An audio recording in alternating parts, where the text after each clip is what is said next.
Et nous sommes de retour au plateau pour la suite de cette émission. Nous abordons notre deuxième sujet qui est logiquement la suite du premier.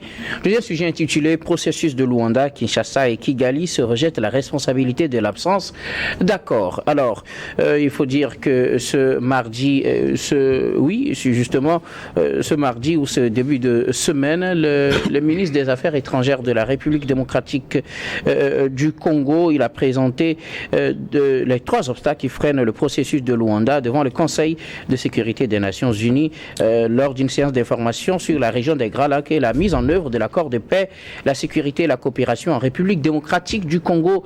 Selon la ministre des Affaires étrangères de la République démocratique du Congo, le Rwanda serait le principal blocage à la signature d'un accord au processus de Luanda. Selon sa version, le Kigali constitue des freins à 3 niveaux essentiels. D'abord, sur la neutralisation des FDLR, les forces démocratiques pour la libération du Rwanda, un groupe rebelle basé en République démocratique du Congo et qui serait contre le régime de Kagame. L'autre point, ce serait le rejet de la clause de responsabilité, ce que ne veut pas assumer le Rwanda après tous les massacres qui ont été commis. Et puis le troisième point de ce désaccord, ce serait aussi le refus de la mise en place d'une certaine justice régionale pour régler le conflit au niveau régional. Le Rwanda ne voudrait pas l'intervention d'un autre État ou que le conflit ou bien que l'affaire soit généralisée et qu'on trouve une solution régionale. Voilà la version, en tout cas, de la République démocratique du Congo à travers sa ministre des Affaires étrangères. Mais il faut noter que de son côté, le Rwanda également accuse la République démocratique du Congo d'être plutôt le frein, plutôt à la signature d'un accord. Le Rwanda a évoqué lors du sommet de la francophonie le processus, comment il a évolué avec le président Joao Lourenço, et puis quels blocages sont intervenus quand la ministre des Affaires étrangères quand les experts plutôt envoyés par les 2 pays prennent des dispositions et que les discussions semblent évoluer avec les ministres des Affaires étrangères et qu'au retour à Kinshasa on lui donne l'ordre de ne pas accepter et que finalement le processus est bloqué. Il ne faut pas voir le mal plutôt du côté rwandais. Voilà 2 versions diamétralement opposées sur cette affaire. Pourquoi le processus de Luanda peine-t-il à décoller? Nous l'analysons avec nos invités. Je veux bien commencer par vous, Pasteur Edo. Le Rwanda et la République démocratique du Congo s'accusent mutuellement du manque d'accord dans le processus de Luanda porté par l'Union africaine et qui devrait normalement permettre de mettre fin à cette crise que nous venons d'aborder dans la première partie. On dirait que les dirigeants africains gagnent quand ils voient les concitoyens ou bien leur population souffrir. Parce qu'on ne peut pas imaginer si les 2 dirigeants sont de bonne foi et que sont réellement des humains, on ne peut pas admettre qu'ils continuent de se faire ce dialogue dessous. C'est un véritable dialogue dessous et personne ne pourra comprendre. Les accusations mutuelles qu'on est en train de voir aujourd'hui, c'est la preuve qu'ils ne sont pas de bonne foi et que l'initiative de Luanda... Qui n'est pas de bonne foi? Finalement les 2. Ah. Mais je parle des 2. Ok. L'initiative de l'Angola, donc qui est une initiative de l'Union africaine pour faire la médiation entre les 2 pays. Aujourd'hui, on voit que les obstacles sont nombreux et personne n'est prêt à aller dans le vrai sens de la réconciliation. Et vous convenez avec moi que pendant longtemps, ce que nous savons, c'est que le Rwanda, Paul Kagame, apportait son soutien à M23, donc il fait des incursions qui dominent dans l'est de la RD Congo, comme je l'ai dit, et pendant longtemps ne fait que semer causer de l'instabilité dans cette partie. Vous savez, comme je l'ai déjà dit, il y a aussi ce manque de confiance entre les deux dirigeants et du coup la situation ne fait que s'empirer. Aujourd'hui, on nous apprend que il y a un groupe de rebelles, les forces démocratiques pour la libération, c'est ça, pour la libération du Rwanda, qui serait basé en RD Congo sur le territoire congolais, donc qui est contre Kagame. Donc c'est un groupe qui est contre Kagame aussi et qui constitue un obstacle pour le Rwanda. Donc la situation aujourd'hui est très compliquée. Et je dis, si vous prenez dans les pays de Grand Lac, en principe, la RD Congo est le pays, est le géant. C'est le géant. C'est le géant en termes de superficie, en termes de population. Et que en termes de ressources d'ailleurs. En termes de ressources, c'est ça, en termes de ressources, et qui peut faire le roi, qui peut dominer toute la région des Grands Lacs. Donc aujourd'hui, si ce pays est en stabilité, ce pays est en paix, alors là, il va jouer son rôle. Donc, aujourd'hui, c'est Paul Kagame qui fait compte tenu du développement qu'il connaît, que Rwanda connaît aujourd'hui, ce petit pays, c'est ça qui fait la part belle dans la région des Grands Lacs. Donc, à la situation telle qu'elle est aujourd'hui, avec ces accusations mutuelles, ils se rejettent, ils se lancent les responsabilités, elle ne va pas du tout faire prospérer la situation, l'initiative de Luanda, et du coup on va seulement assister à un véritable ping-pong où on se rejette les accusations et la situation va rester telle. Donc il est question de faire preuve de bonne volonté, mais la bonne volonté va venir d'où? Puisque le Rwanda, longtemps accusé, je le dis, longtemps accusé même par les Nations Unies et par toutes les puissances, ces puissances aussi qui jouent, Samy l'a dit tout à l'heure, qui jouent aussi leur survie. Il est question de survivre et surtout avoir la gestion, le contrôle, la possibilité d'exploiter les ressources minières de la RD Congo. Donc, je dis que avec ce que l'évolution de la situation ces derniers jours prouve que il y a quelque chose qui ne va pas et l'Afrique va rester telle. C'est la question qu'on se pose malheureusement. Donc une question de géopolitique dans le Grand Lac. Robert disait qu'il est question de l'argent, il est question de l'intérêt. Donc il faut pas parler de géopolitique pour que les téléspectateurs ne comprennent pas que c'est la géopolitique. Donc c'est ça. Comment dominer, comment prendre possession d'une région et puis être le seul à bord du train. Donc c'est ça. Et c'est à ce jeu que ces deux pays sont en train de jouer. Ça va être difficile, la paix dans l'est de la RD Congo. Alors, quand on dit que ces deux pays sont en train de jouer un jeu, officiellement, ce qu'on nous présente, c'est que c'est la République démocratique du Congo qui est victime de cette crise-là, puisque c'est cette population qui en paye le prix fort. On vient dans la première partie de donner les chiffres. Sur 100 millions d'habitants, vous avez déjà plus de 6 millions de déplacés. Oui. Et pour une seule année, vous avez déjà presque 1 million de déplacés. Vous avez pratiquement le quart de la population qui est en insécurité alimentaire due à la crise et puis à d'autres phénomènes. C'est la LDC qui apparemment est victime de cette situation. Et la thérapie de choc, ça doit venir de RD Congo. C'est-à-dire, c'est à RD Congo de prendre conscience de la situation et de dire, c'est assez pour mes populations. Mais comment venir... C'est ce que fait la République démocratique du Congo en accusant le Rwanda et en demandant l'aide internationale. On ne peut pas admettre que ces rebelles qui ont longtemps tué, qui ont décimé les populations, qu'on les laisse impunis aussi. Qu'on les laisse impunis.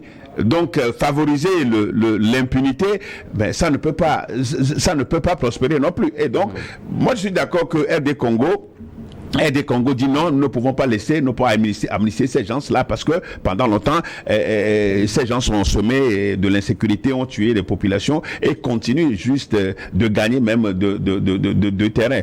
Donc du côté de Rwanda, au fait ne perd pas grand-chose avec cette affaire de FDLRN. Le Rwanda ne perd pas grand-chose. Le Rwanda fait un petit jeu et puis continue de profiter de tout tout ce qui se passe dans l'Est de la RD Congo. Alors, Robert Kosiga, que les deux pays se rejettent la responsabilité dans le manque d'accord. Je ne veux pas parler d'échec parce qu'il y aura une nouvelle réunion, la 5e réunion interministérielle, ce sera ce 12 octobre. On espère que peut-être là, ils vont tomber d'accord sur la signature d'un accord de paix. Mais telle que la situation est présentée, pour la République démocratique du Congo, c'est le Rwanda qui constitue un frein, ou bien trois freins d'ailleurs, opposent à la signature de cet accord. Pour la RDC, la RDC dit que le Rwanda n'est pas d'accord avec le mécanisme mis en place pour la neutralisation des FDLR, qui sont au niveau du territoire congolais. Le Rwanda ne serait pas d'accord également avec une clause de responsabilité que le Congo voudrait qu'on signe, qui rend responsable le Rwanda pour son soutien au M23, et donc le Rwanda serait responsable au même titre que le M23. Selon la RDC, troisième frein que présente le Rwanda, c'est aussi que le Rwanda s'oppose à la mise en œuvre d'un mécanisme régional de justice, ou bien de justice régionale. Le Rwanda s'opposerait à ces trois choses. Mais quand vous suivez les propos tenus par le ministre rwandais des Affaires étrangères, Olivier Nduhungirehe, il dit aussi que c'est plutôt la RDC qui s'est opposée lors de la réunion du 14 septembre à Luanda pour le processus de Luanda, que c'est la RDC qui s'est opposée parce que bien avant cette réunion, les experts de la RDC, du Rwanda et de l'Angola plutôt se sont mis d'accord sur un processus d'accord, et tout le monde était d'accord, les experts se sont mis d'accord et on devait normalement avoir l'approbation des premiers ministres pour signer l'accord. Finalement, au retour, la République démocratique du Congo a refusé que son premier ministre signe l'accord, et donc la ministre des Affaires étrangères, quand elle est revenue, elle a rejeté l'accord dans sa totalité, et donc c'est la République démocratique du Congo plutôt qui ne veut pas qu'on trouve un accord à cette crise-là. Finalement, absolument, on a deux versions opposées. Ah oui, c'est le gouvernement de la République démocratique du Congo qui ne veut pas la paix à l'est du... Pourquoi? Puisque lui aussi, en plus le Rwanda, quand on voit les faits qui sont retenus contre le Rwanda. Eux, ils se taguent de cette guerre-là, de ces problèmes avec le M23, pour ne pas alors travailler à développer le Congo. Ils se cachent derrière ça et se font beaucoup de milliards. Est-ce que c'est pas trop dire, parce que c'est leur pays, c'est leurs concitoyens qui sont les victimes. Je vous jure que la RD Congo serait peut-être colonisée par les Anglais, ce problème serait fini déjà. Parce que là, quand vous lisez bien la ligne, le Rwanda, c'est parce que le Rwandais est pauvre et veut développer le Rwanda après leur génocide connu là, qu'ils ont accepté, signé le deal avec Kabila pour faire partie de Mobutu. Maintenant que le deal a marché, du coup, on veut arrêter. Ce pourquoi, voilà, ils ont lutté pour faire partie de Mobutu. Et c'est pour développer, c'est pour avoir de l'argent, c'est pour avoir des ressources qu'eux, ils n'ont pas au Rwanda. Et pour avoir ça, comme ils n'ont pas des industries et tout, ils ont fait appel à des multinationales qui sont aujourd'hui dans leur pays d'origine, sont ceux qui règnent au Conseil de sécurité de l'ONU. Mais quelque part, moralement, ce n'est pas bien pour un pays de se servir des faiblesses de l'autre pour s'enrichir. Les Anglais, c'est le business, il faut comprendre ça. Les Anglais, c'est le business. Ils ont même dit, in business, no pity, non? Ils ont dit ça, no pity in business. C'est-à-dire, il n'y a pas de pitié en business. Oui, c'est les Anglais. Et donc, quand des citoyens meurent, des millions de personnes déplacées, le problème, ça ne devrait pas gêner. Si la RD Congo, les dirigeants de la RD Congo réglaient ce problème en aparté en interne avec le Rwanda, et le M23. Tshisekedi ne veut pas discuter d'ailleurs avec le M23. C'est ça la faute. Il faut l'appeler. Tu sais que c'est quelque chose qui a amené le départ de Mobutu, qui a ouvert la voie à l'alternance aujourd'hui, qu'on le veuille ou pas. Et c'est aujourd'hui le projet président. Vous savez, on dit que l'État est une continuité. S'il y a un accord, même si c'est verbal, pour rencontrer Kagame pour lui dire, vous savez, la liste que tu as donnée est très exhaustive, voilà ce que nous on peut donner aujourd'hui en fonction du, je ne sais pas, des comptes rendus que nous sommes tenus à donner à notre peuple. Maintenant, prenez ça. Et la paix est revenue. C'est simple. Mais aussi longtemps... C'est aussi simple que ça. Oui, c'est simple. C'est pourquoi le Rwanda refuse d'ailleurs d'accepter alors la responsabilité de M23. Parce que s'il faut accepter cette responsabilité-là, il faut venir jusqu'à la mort de Kabila et sa prise de pouvoir. Et là, ça pose problème. La mort de Mobutu alors. Oui, et là, ça pose problème. Ça risque de fragiliser le pouvoir de l'autre. De Kagame non. De Tshisekedi. L'autre, Paul Kagame l'a toujours dit, il ne va pas parler. Parce que s'il parle là, il va fuir le Congo. Il le dit toujours. C'est en fonction de ça. Les gens ont fait quelque chose que toi tu manges aujourd'hui. Maintenant, il faut te rappeler de l'histoire. Pourquoi aussi longtemps qu'on a cité l'autre Museveni, que le père Kabila a vu, il a dit non, lui il est en bon terme avec Mobutu, il ne peut pas le faire, va voir Kabila. Si Kabila a accepté le faire, c'est en raison des retombées financières et tout qu'il peut tirer pour développer son Rwanda. Prenez aujourd'hui le Rwanda et la RD Congo, il n'y a pas photo. Donc c'est du business qu'il y a là-bas. C'est à Tshisekedi de prendre de la hauteur et de revenir vers la vérité, appeler l'autre, Paul Kagame, et qui règle ça dans une chambre. En une journée, c'est réglé, c'est fini. Oui, c'est fini. En tout cas, c'est votre point de vue sur la question. Si vraiment on veut la paix, puisque vous savez, prenons les leaders politiques de l'RD Congo. Si vous voyez en dessous d'eux, tous ont une milice. Tous ont une milice. Et c'est ça qui a amené Jean-Pierre Bemba la fois dernière à la CPI. Après, il est revenu. Il est revenu pour la paix en RD Congo, mais pas pour les crimes qu'il a commis à travers sa milice. Donc, réglons les choses un peu plus simplement. C'est pourquoi j'ai dit tantôt, si la RD Congo avait été colonisée par les Anglais, le problème là ne se poserait pas. Business, c'est business. Il faut régler ça. Merci beaucoup à vous, Robert Kosigan. Écoutez, alors, Samir, je ne vais pas reprendre tout, mais le Rwanda est accusé d'avoir freiné le processus à 3 niveaux. La RDC aussi est accusée d'avoir freiné le processus parce qu'on avait trouvé un accord. Vous êtes parti concerter le sommet, puis vous revenez, vous faites capoter l'accord parce que vous n'êtes pas d'accord. C'est vous les responsables. Non, écoutez, le processus de Luanda n'a pas véritablement fait bouger les lignes. Bien sûr, c'est ce qu'on voit dans les résultats. C'est un bilan mitigé. Quel était l'objectif de l'initiative de Luanda qui a été prise par l'Angola en 2022? C'était de mettre fin à la situation sécuritaire au niveau de l'Est donc de la RDC. Bien sûr. Est-ce que l'initiative de Luanda a réussi à ramener la paix au niveau de l'Est comment l'appelle-t-on, de la RDC? Non, pas encore. Non, ils n'arriveront pas. Pourquoi? Et parce que les deux pays s'accusent. En tout cas, c'est la version qu'ils présentent officiellement. Il ne faut pas qu'on se leurre la face. Cette situation-là, elle est en train de pouvoir profiter non seulement au Rwanda, mais également à la RDC.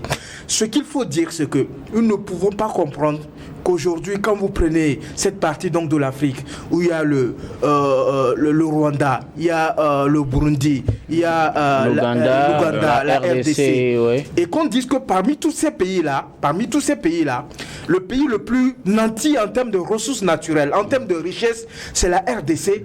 Et on se rend compte qu'aujourd'hui, quand on veut parler de l'un des 5 pays les plus pauvres au monde, on va citer le nom de la RDC.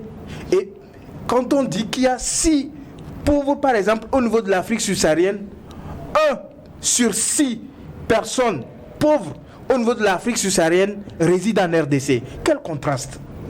Quel contraste! Parce que les gens ont voulu que cette situation-là soit ainsi. Ils ont quoi? Ils ont délibérément favorisé l'exploitation illégale et le commerce illicite des ressources naturelles. Oui, les gens là, c'est qui? Parce que le Rwanda dit que c'est la RDC, et la RDC aussi dit que c'est le Rwanda. Mais comment vous pouvez comprendre qu'un pays souverain comme la RDC se fait agresser par un pays comme le Rwanda? C'est-à-dire que c'est la violation d'un droit international. C'est pas la première fois qu'un pays va agresser son voisin. La violation de la souveraineté d'un pays comme la RDC. Et ça ne mue personne au plan international. La communauté internationale même participe à jouer le jeu.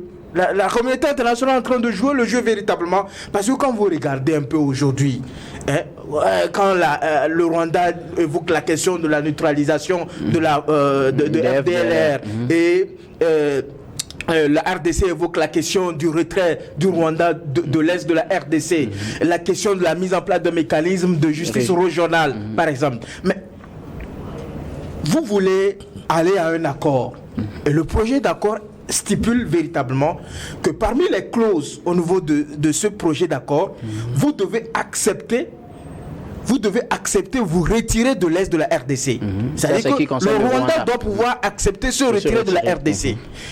Et puis, la RDC doit pouvoir mettre en place des moyens adéquats pour neutraliser la force de libération de... Et la RDC dit, devant le Conseil de sécurité, que ces 2 mesures doivent être mises concomitamment et doivent être simultanément mises en œuvre. Mais le Rwanda dit que non, il faut que la RDC neutralise la FDR avant qu'elle se retire d'un territoire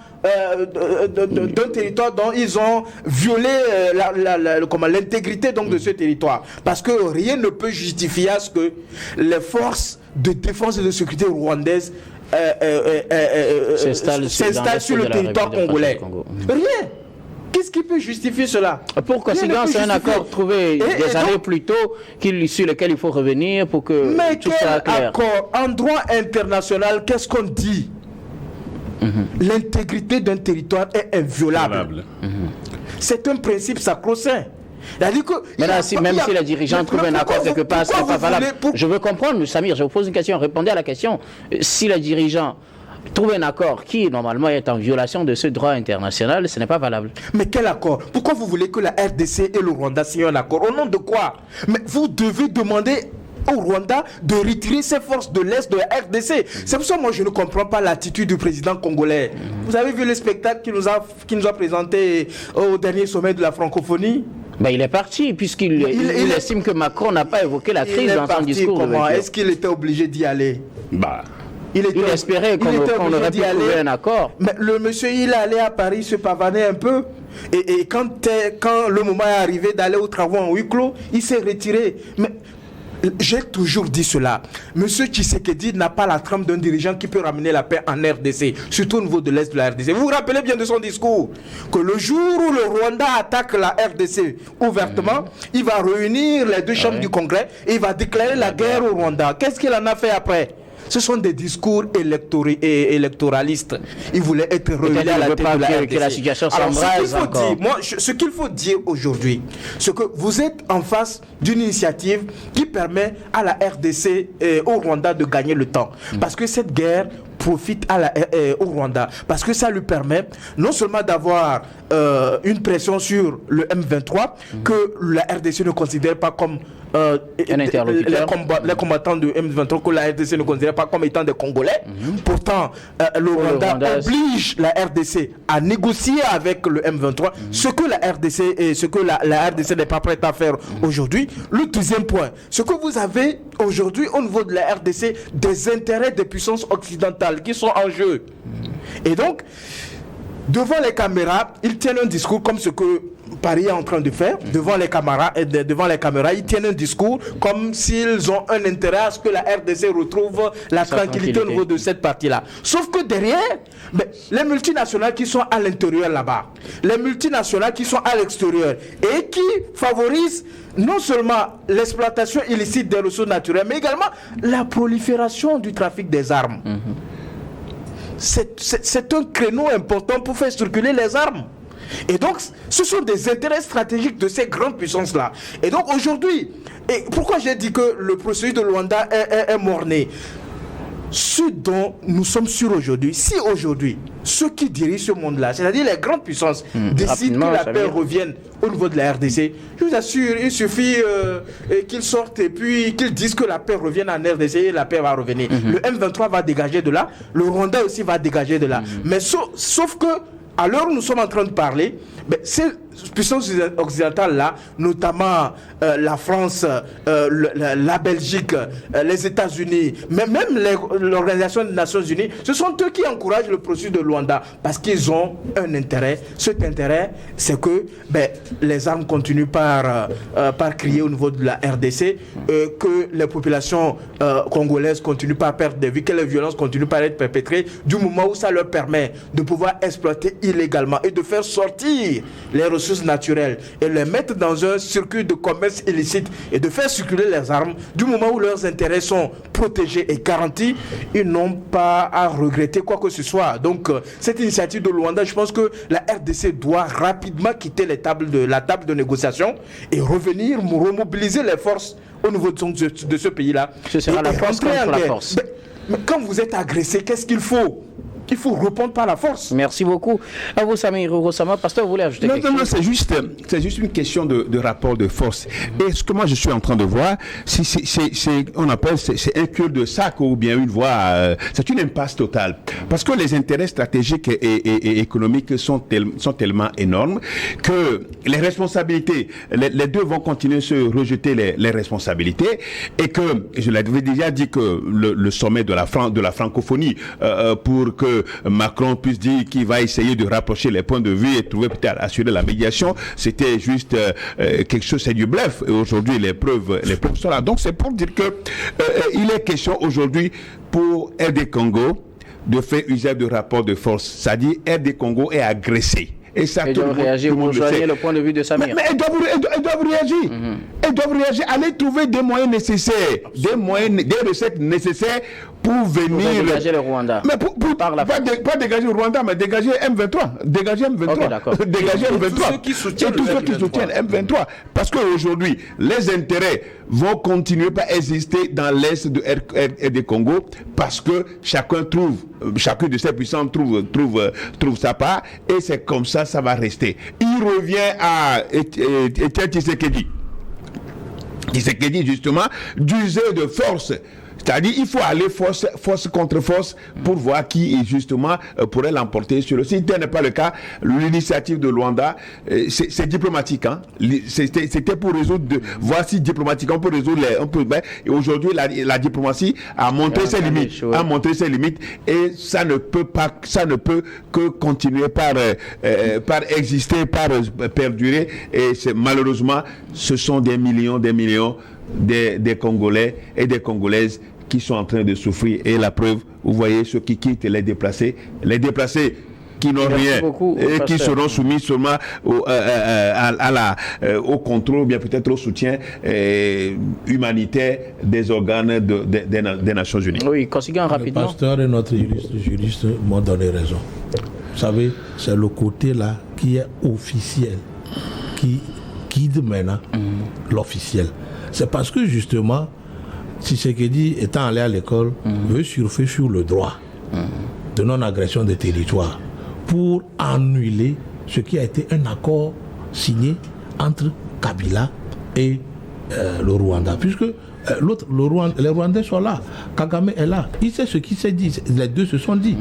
Il sait ce qui leur a été concédé et qui veut aujourd'hui être repris de force. Et c'est ça même qui a causé la mort de l'autre, de Kabila Père. Quand il a déjà eu le pouvoir, il comprend maintenant que voilà, ce que j'ai cédé à ces gens-là ne peut pas perdurer. Il a voulu retirer, il est mort tout de suite. Et celui qui l'a remplacé est un élève du Rwanda. Qu'est-ce que Kabila fils a pu faire? Donc moi j'ai dit, pour régler cette affaire-là, parlons peu, mais faisons quelque chose de concret, allons discuter. Merci beaucoup. Voilà. Il y en a qui sont pour la discussion, il y en a qui sont pour l'usage de la force. Quand vous l'habillez officiellement, quand vous regardez seulement la forme et vous jugez seulement la forme, vous allez passer à côté de la résolution. Merci beaucoup. En tout cas, et vous, très chers téléspectateurs, quel est votre avis sur ce sujet? Nous attendons votre avis dans les commentaires, surtout dans le respect des opinions des uns et des autres. Nous allons marquer la pause pour le journal, puis on reviendra tout à l'heure pour la suite de cette émission.